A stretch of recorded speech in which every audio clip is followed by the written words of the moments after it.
tonight we're going to focus on the ban on open grazing imposed by 17 governors in the southern part of Nigeria and the reactions that's been across the country. Well, the move has received support from a cross-section of Nigerians, across political divides and even across geopolitical boundaries. While some have called for the creation of ranches across the country, others think cattle should be moved in trucks to reduce clashes. I believe that this should have been done long ago. But my problem with them is they have allowed it to cause so many havoc before coming up with it.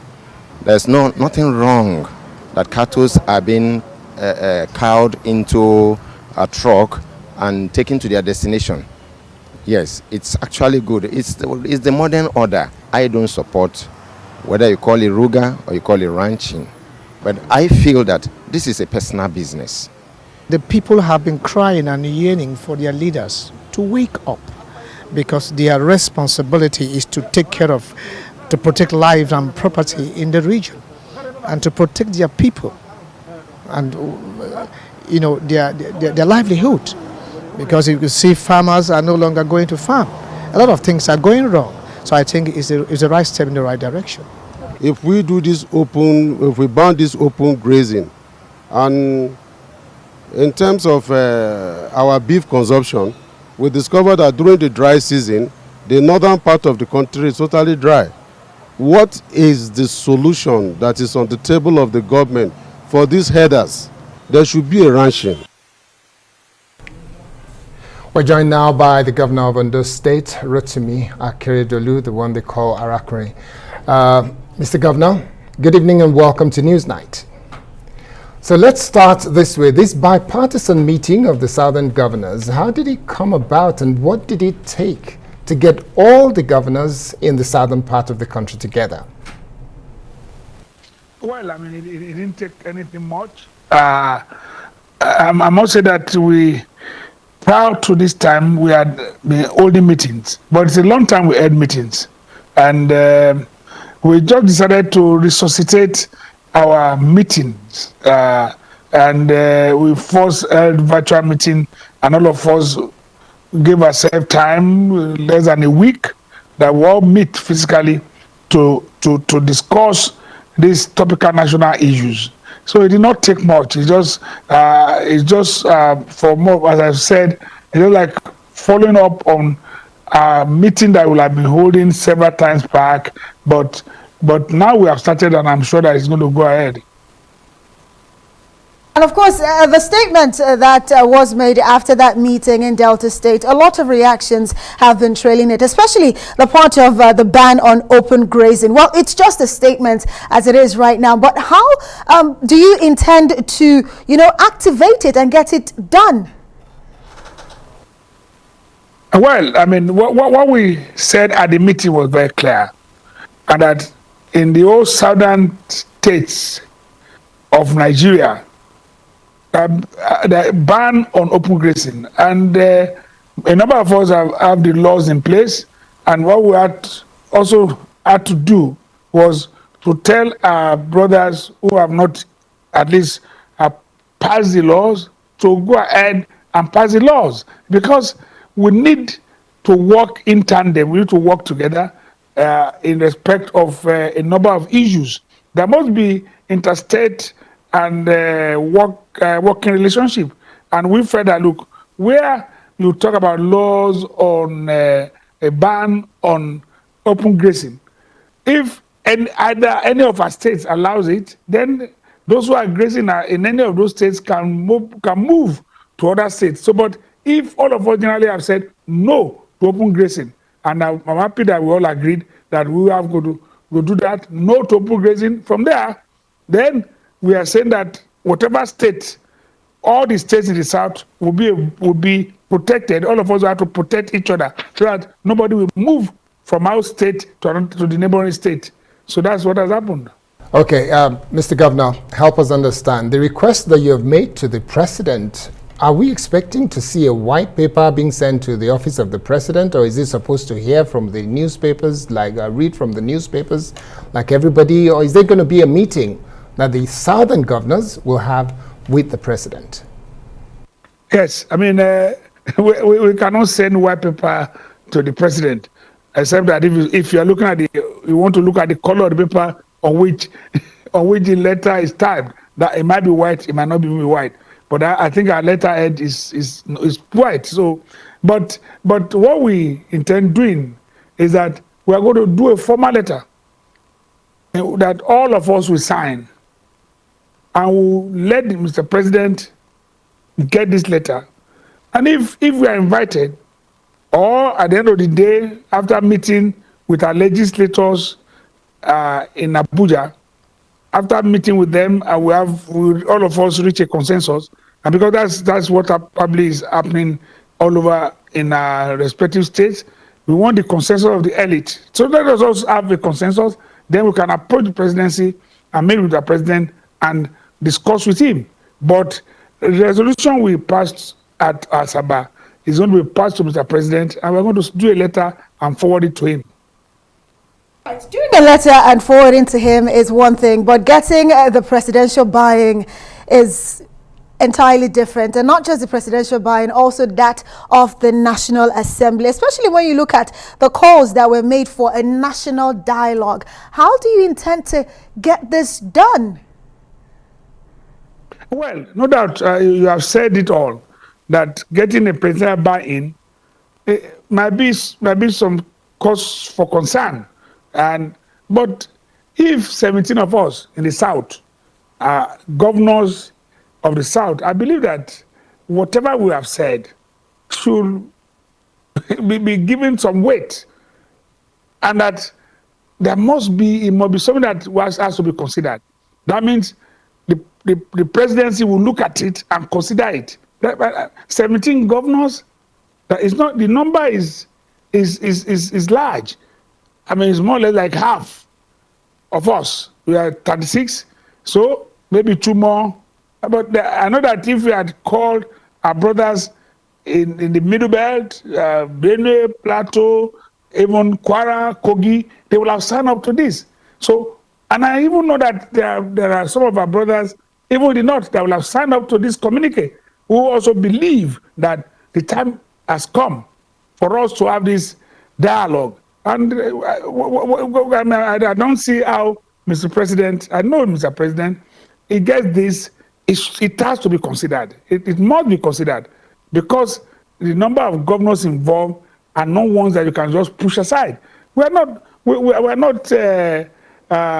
who who want to trivialize things. It's a matter of serious concern to us. When we talk about this dialogue, it's a matter of serious concern to us. I'll tell you something. When at the meeting and the issue came up, no part of the debate, there's nothing to hide away from. I mean, came from our brothers who are from the Southeast.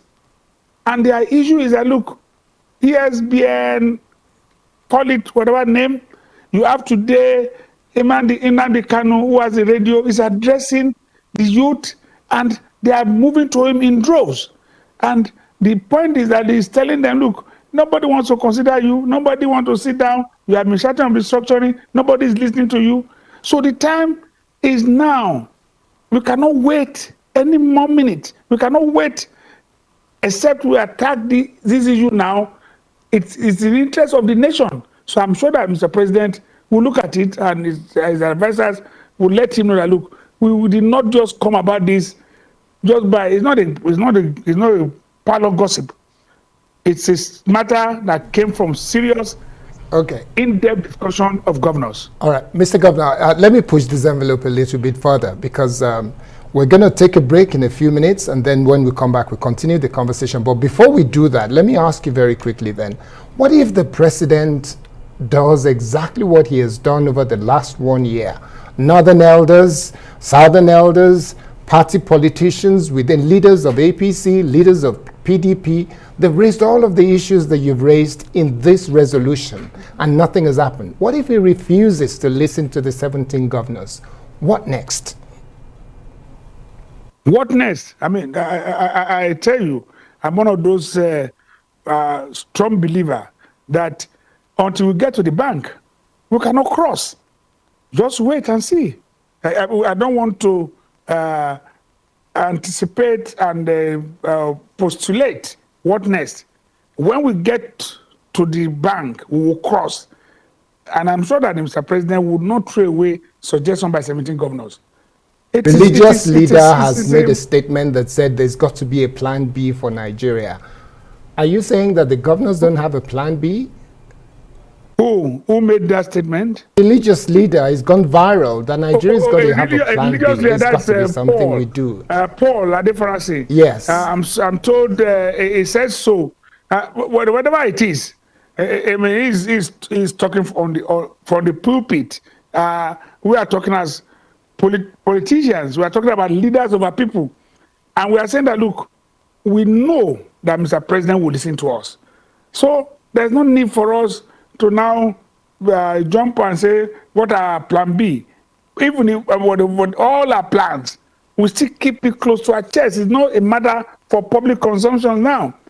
We will have plans, and I'm sure Mr. President, I believe Mr. President will listen to us. Let me say I'm sure, but I believe Mr. President will listen and at least address all these issues now. A number of them have been floating around. I agree with you. A number of them has come from. There's nothing that is so new in what we have said. Seriously, a number of what has happened over and over. I always say to people, we have had discussions in this country. People have. There is nothing new that we are saying. These are matters that have been repeated over and over. But now it is now being said by us collectively. Okay. It means a lot. Right. And our brothers in the legislature, in the Senate, in the National Assembly. Mr. Governor, permit me to cut in here. Well, you're still with us because there's still so much to really look at tonight. But let's head for this quick break. And of course, the conversation with the governor of Ondo State continues when we return.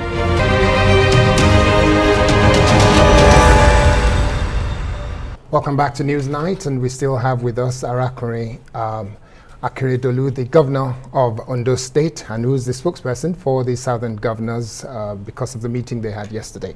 Now, Mr. Governor, let's come back to this issue in terms of what you're planning next. If for any reason things become partisan, what options do you have to drive the agenda of southern governors? For example, if the northern governors decide that they're not interested in most of the agenda that you're raising, they don't want restructuring, they don't want banning of grazing and things like that, where do you go from there? Now, one thing I can say is that if northern governors ever go the line you have spoken, I know their ranks and file will be broken. We have a number of these governors who support our position. Even those of them, I give an example of the governor of Kano. You must have listened to him over and over. He is vehement on open grazing. He believes that he's against open grazing, and he says that it is not in the interest, he's a Fulani man. He's argued that it's not in the interest of his own people to continue this mode of animal husbandry in this age and time. That is not in their interest. It's not in the interest of the economy. That's why he came out and said, look, I have enough land for grazing. And we say that, look, federal government under the NLTP should support any state. It's part of our resolution. Any states who want to do ranching, support them so that people can keep these cows or these herds there, and you can go and buy from there and come transport, haul them by trucks or come in trains. I remember in those days we used to see them in the train. So haul them by any means and bring them where they will buy and go and slaughter. So I know that they cannot. We are talking about another governors. That's where Benue is from. That's where Plateau is from. We still have even Kogi. We have Kwara.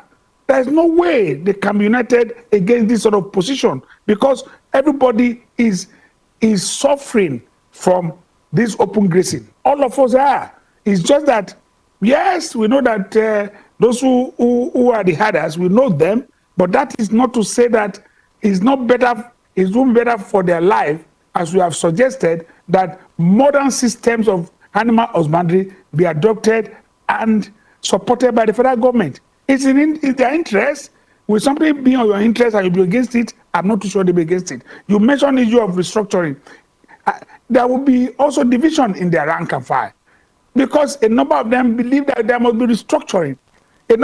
Today, I know of a number of my colleagues who are governors in the north who also believe that there must be state police. There have been danger all over the country, because we cannot afford to continue with one command. Everybody is talking about multi-level policing, and all of us are agreed. So there's no way that will be part of restructuring. So I believe that there are a number of areas in which there's consensus among us. Right. A consensus is always good, but at the end of the day, beyond the, what you're asking from both the National Assembly and the presidency, let's talk about what other parts of the plans or the decisions that were made yesterday can be activated immediately by at least all 17 governors. Well, I mean, a number of very few anyway, but a number of them, what I'm saying is that a number of those decisions are going to be activated by the 17 governors that met, and all of us are going to go back to our various states to work on our decisions. But I know that majorly, a number of them are the most important. Everything is important, no doubt, but the most important are the ones that will need the support of the National Assembly, that will also want to have a consensus.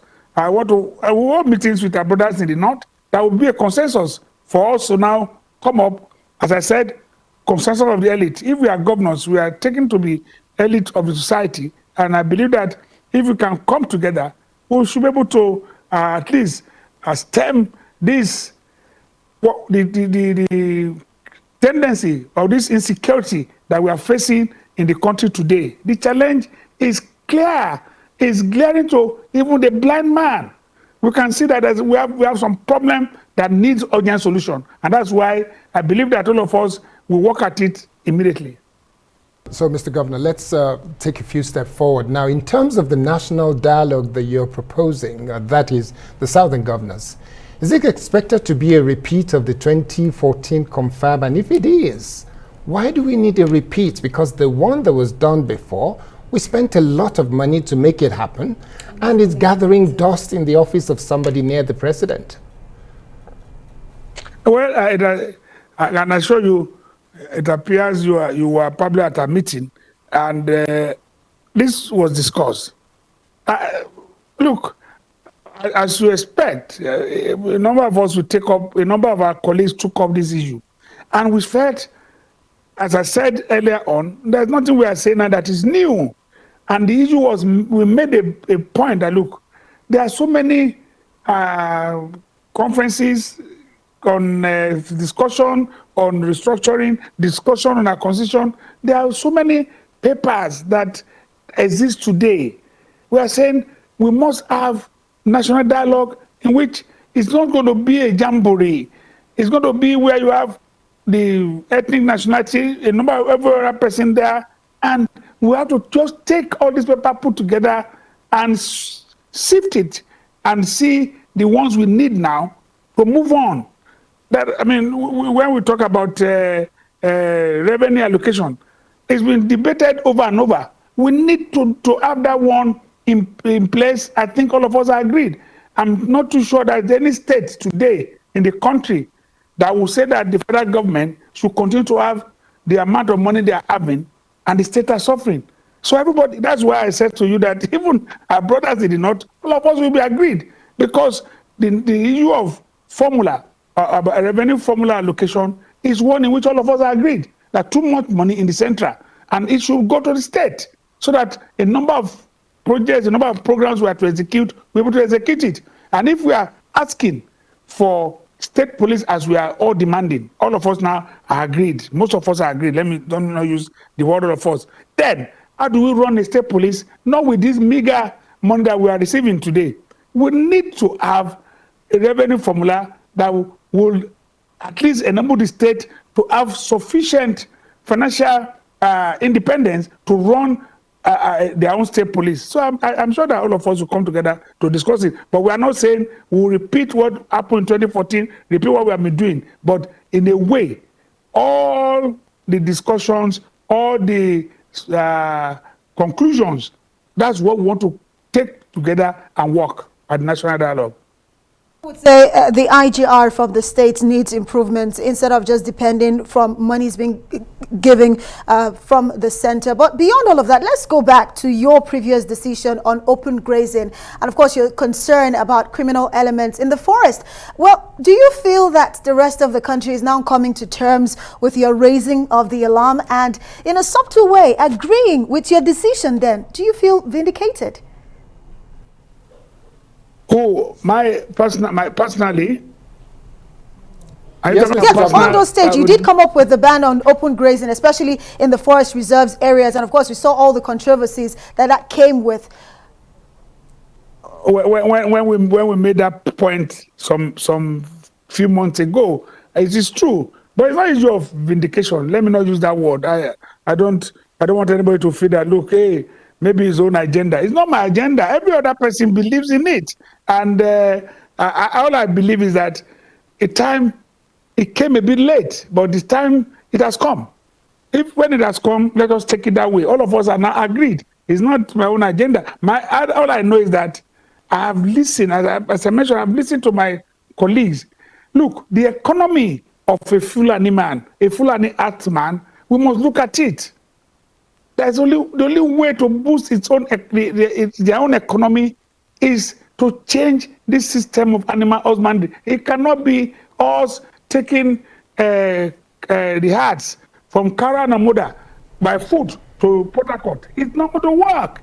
It's no longer, it is totally archaic, and I believe that absolutely we have to move forward from the way things were done back in the day. Would have to say thank you so much, Governor of Ondo State Rotimi Akeredolu, for joining us tonight on the program.